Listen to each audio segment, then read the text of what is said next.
Good evening, everyone. We're the second group. I'm Zhang Yinxin, and my partner is Zhong Shanshan.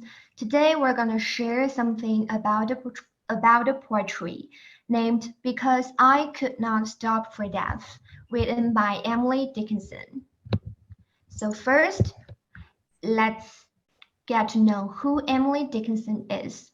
She is a famous American poet, and in 1830 she was born in a lawyer's family in a town called Amherst. In her 20s, she just isolated herself from others and buried in revising and refining poems. In the process of writing poems, she was inspired by a lot of well-known writers. For example, she got some pieces of advice about how to be a prospective poet from Higginson, Isaac Watts for his English hymn, King James Version of the Bible, and Shakespeare for his language and form of the poem. Since she stayed at home alone, she focused on this world sharply and developed the unique writing style. Her poems is just like a reflection of the complexity of human emotions, like conviction, hesitancy, desire, etc.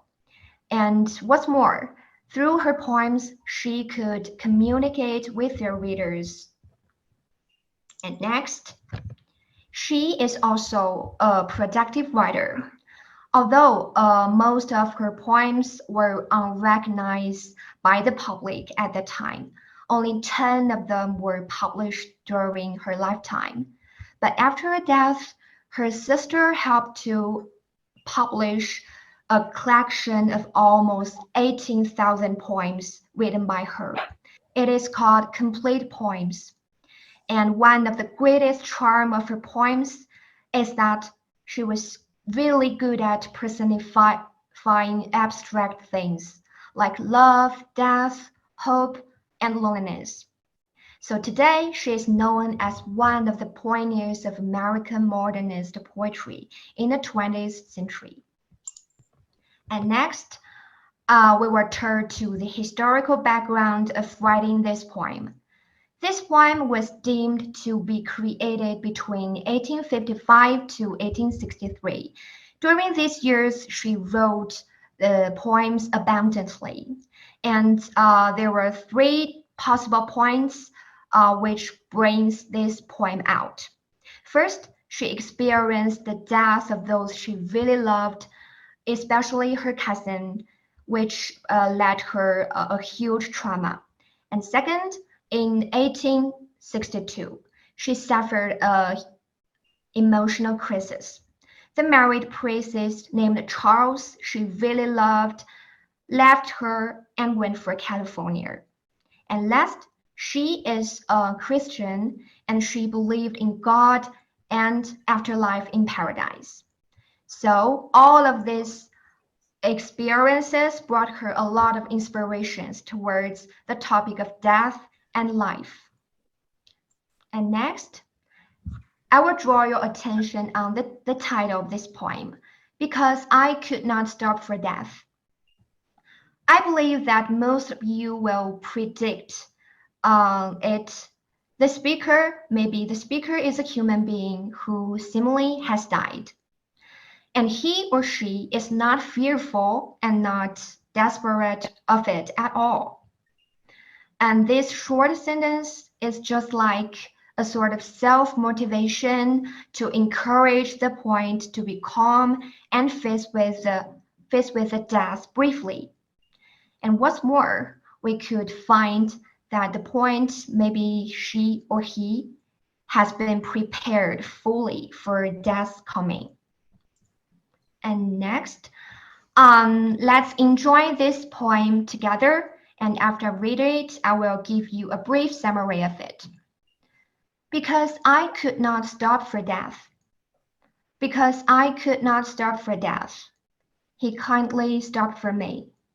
The carriage held but just ourselves and immortality. We slowly drove, he knew no haste. and I had put away my labor and my leisure too, for his civility. We passed the school where children strove at recess, in the rain. We passed the fields of gazing grain. We passed the setting sun. Or rather, he passed us. The dews drew quivering and shrill, furling gossamer my gun, my tippet only tool. We paused before a house that seemed a swelling of the ground. The roof was scarcely visible, the cornice in the ground. Since then 'tis centuries, and yet feels shorter than a day. I first amazed the horses' heads were toward eternity.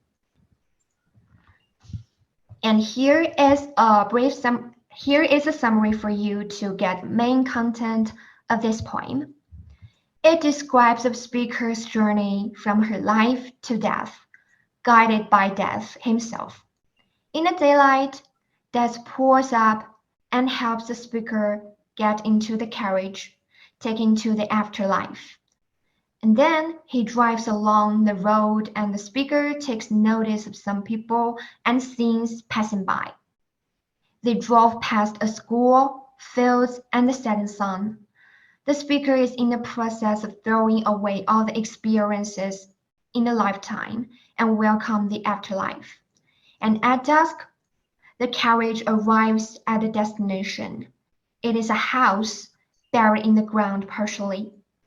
At last, this poem concludes that it has been centuries since all things happened, and the poet first realized that horses' heads point to the afterlife.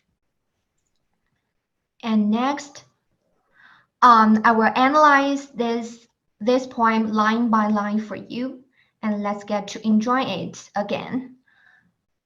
Before I could not stop for death, he kindly stopped for me, which means I could pause, waiting for death to take me. Death came to pick me up gently. The carriage held but just ourselves and immortality, and they can be understood as I got into his carriage, which held just both of us, accompanied by immortality. And the second stanza, we slowly drove, he knew no haste, which means Death and I drove slowly. He was not in a rush, and I had put away my labor and my leisure too, which means and I had already set all my pressures and joys aside in my lifetime for his civility, due to his polite and considerate manners. And next stanza, we passed the school where children stroll at recess in the rain, which means we went by a school where children indulge in playing in a circle outside during their break time. We passed the fields of gazing grain, we passed the setting sun, which means we went by mature crops that stared at us and went by the beautiful sunset. Or rather, he passed us, the dew drew quivering and chill. Or instead, the sun passed by us, and at this time, dews formed, making me really cold. For only gossamer my gun, my tippet only tool, which means I was just wearing a light gun and a thin shawl. And next, we paused before a house that seemed a swelling of the ground. We stopped beside a house, which was partially buried in the ground. The roof was scarcely visible, the cornice in the ground, which means the roof was slightly exposed, the ceiling was in the ground. Since then, 'tis centuries and yet feels shorter than a day.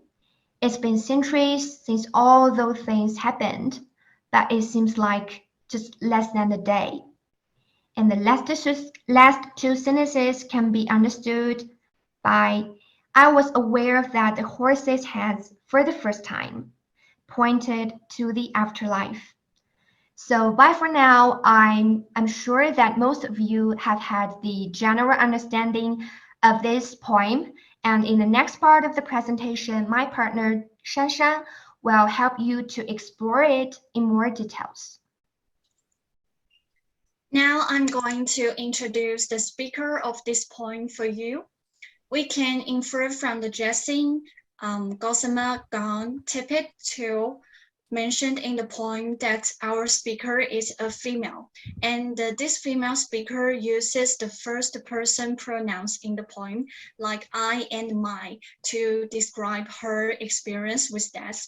So maybe this female speaker referred to the poet Emily Dickinson herself. It's personal, but it also relates more broadly to the experience that everyone is going to have with death. And the setting changes throughout this poem, starting when the speaker takes a carriage ride with death and immortality, midway through the school, the fields of grain, and the setting sun, seemingly ending at a house buried in the earth. And in the poem, the speaker passes the setting sun and then feels cold. Maybe this indicates that time is from day to night, or there is another time description in the poem. Since then, 'tis centuries and yet feels shorter than the day. From this line, it's unclear how long this journey takes because no one knows how time passes in the afterlife. And this poem takes place chronologically. It's a journey that takes the speaker from life to death. They drive along the lane and the speaker takes note of what she sees around her. Yet the whole poem has been told in the past tense, and it becomes clear at the end of this piece that the speaker has been dead whole time. So maybe she has been recalling her journey to death in the afterlife. The most obvious themes in this poem is death, immortality, and eternity. We can see from the first line of this poem, because I could not stop for death. Now, I want to ask you a question. What does the speaker or anyone stop doing for death? So we just stop living. We are not given because I would not stop here. So stopping for this speaker is not discretionary. It is simply not her nature to stop for death. The speaker realized that she cannot recognize death's power over her. And the next line, he kindly stopped for me, posing death as the gentleman caller who transferred the speaker to the other side. So death is not something should be terrified. The poet believes that death will come in a nice and easy way. Moreover, death as a Janus-faced entity. On the one hand, death is presented as an end to the busy life of mortals and a stopping point of human existence. On the other hand, death is with immortality, thus means to open the understanding that death is not an end, since the human existence will continue throughout the eternity. And in the poem, immortality is a passenger with the speaker in the carriage, and immortality has primordially the role of detaching death from its